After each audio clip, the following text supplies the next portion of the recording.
Today on Nostalgic Nick-Nacks, do you prefer a full melt or a partial melt? Stay tuned to find out what the difference is and how to do it.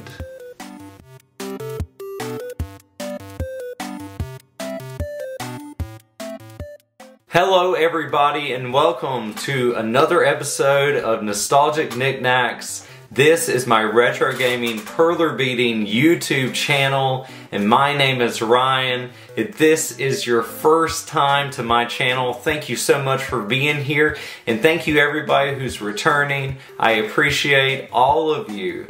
Today we're going to be looking at a topic that gets a lot of conversation in the perler beading universe. We're going to be talking about the full melt versus the partial melt or the open melt. So there are many different preferences out there with people. What I'm going to do today and my goal is to show you the differences between the open partial melt and the full melt where all of the holes of the perler beads are closed up.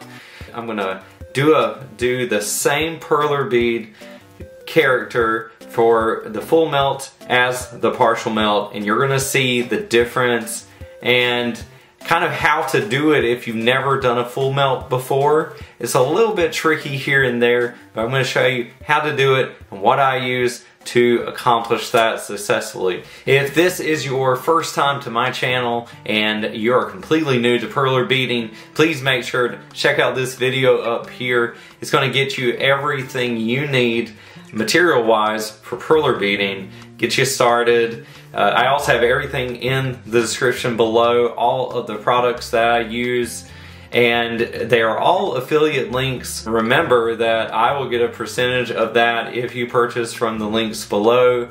That is kind of a way to help me to grow this channel. A full melt in the perler beading world is where all the beads are closed up. So what I'm going to do is show you two different characters. You're very familiar with them.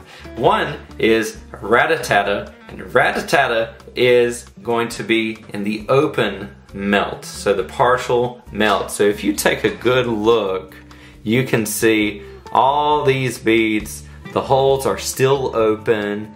I have not fully closed these holes. And what's really great about these is that if you leave those holes open, you're actually going to be able to make a keychain out of it. Magnets work great if you want to glue a magnet on the back. Everything is wonderful about the open hole concept, and I actually prefer that over the full melt. But speaking of full melt, let's get to the full melt. One of the characters from the first Mega Man game, and so he's the full melt. So this is Cut Man, and I'm gonna go in a little closer so you can see what happened with his beads. So you can see that hole in the middle is very, very small. So that is considered the full melt when this hole is so small that you see a little tiny bit of light coming through, but not much. I'll show you the Rat-a-Tata again so you can compare. So look at those, we got some big holes in that one versus the tiny holes here. And what's really great about this is that you can get some very authentic pixel looking perler beads with the full melt. It almost looks like he is straight out of the game with that pixelated look. So very cool. That is one big advantage of the full melt. Another advantage of the full melt, these are pretty much indestructible. Like you could throw this across the room. These are pretty durable as well, but there are some kids that will be able to destroy an open perler. One thing that people run into when you try to do that, you get what is called blowout. So blowout is when the beads are actually, the hole actually looks a bit deformed and they don't all look even. And when this happens, it's very frustrating. When I started with perler beading and I wanted to do the full melt, it happened to me, and I almost quit everything with perler beading. I was very frustrated, fed up. I don't want you to experience that frustration, so I'm here to tell you this is what you need to achieve a full melt. So you're gonna need a heat press. So I have this heat press in the description below. This heat press is really fantastic for getting a full melt technique looking good. And the reason why is because it has a flat surface. There are no dips, no holes in the bottom. It's completely flat. If you haven't checked out my video about heat presses and the heat presses I use, including this one, please make sure to check it out up here to get a further detailed look at what heat presses can do for you and why I think they are better than the traditional iron. The other heat press I use is this little Cricut Mini. The Cricut Mini is really great at the flat melt as well.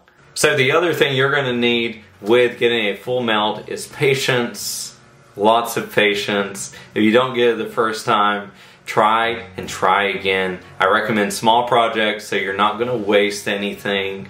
I am going to show you in this video the time it's going to take me. You'll see in real time how long it takes me to do a partial melt versus a full melt, and it will help you out. I wish I had had this video when I was getting started, but I'm very happy to provide it for you.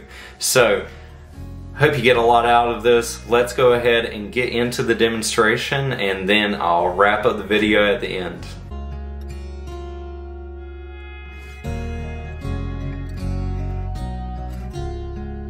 Okay everybody, so I have beaded my 2 fire flowers I'm going to be using for this test, and what my goal is to find out what is the difference between the regular open hole melt and the full melt, and more importantly, how do you get that difference?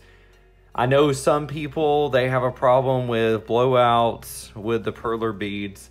So I'm going to try to help you to make sure that doesn't happen. And it really does depend on your heat press, like I said in the intro. But I'm going to show you right now. I'm going to take this fire flower here and do an open hole melt or partial melt. And this one's going to be a closed hole or full melt. So you're going to see the difference, and you're going to kind of get an idea of the length of time that you need to iron for the partial and the full melt. Welcome back from your commercial break. The iron is heated up on the 3rd level, and I'm going to put my ironing paper over both of the fire flowers. And when you are starting with perler beading, it's very important. There is a difference between the ironing paper that perler puts out versus parchment paper. I did a whole video for that, so please check it out. I think it's going to be up here, and it's going to give you a little more information on how I tested the different papers, and I believe that ironing paper is the better option, so check that out. So what I usually do when I'm ironing is I make sure I'm getting everything on the border first. So I'm slowly going around getting all of the border beads, which are in this case black beads, because you want to make sure all of those are going to stay attached. So I'm going to take it off here. You can see my black beads are starting to be ironed here very well. And when you're ironing, just make sure to relax, you know, get your hand exercises in to relax, because that's what you need when you're ironing.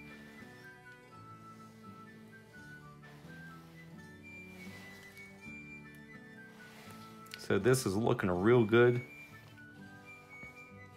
Got a little spot here. What I really like about this iron is that you can tilt it and get just the corner. It's really great how versatile it is. Okay, So that's all I'm gonna do with this side. They're still pretty open here. I'm gonna show you the difference. So here is my full melt. I'm just gonna let it sit there. I'm gonna let it sit there and think about what it's done, all the times that it was not ready when Mario needed it. Okay, now I'm gonna go around and do the same thing over here. So this time we are gonna iron longer. So the flower on the right took about 20 seconds or so. This flower I'm gonna iron longer. I'm gonna show you what that is gonna look like. I'll zoom in a little bit here so you can really see the difference. So here's where I'm at right now. I'm gonna keep going.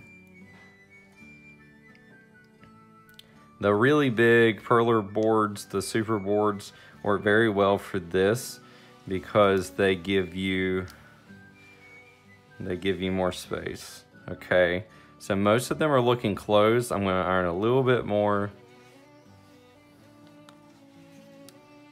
Can I get that even?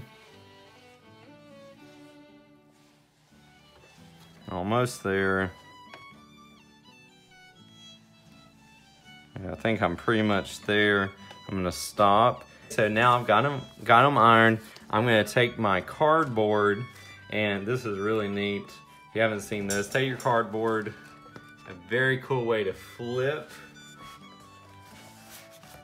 and then you're gonna remove your board here. By the way, perfect time to mention, if you love perler beading content, please make sure to check out all of my videos.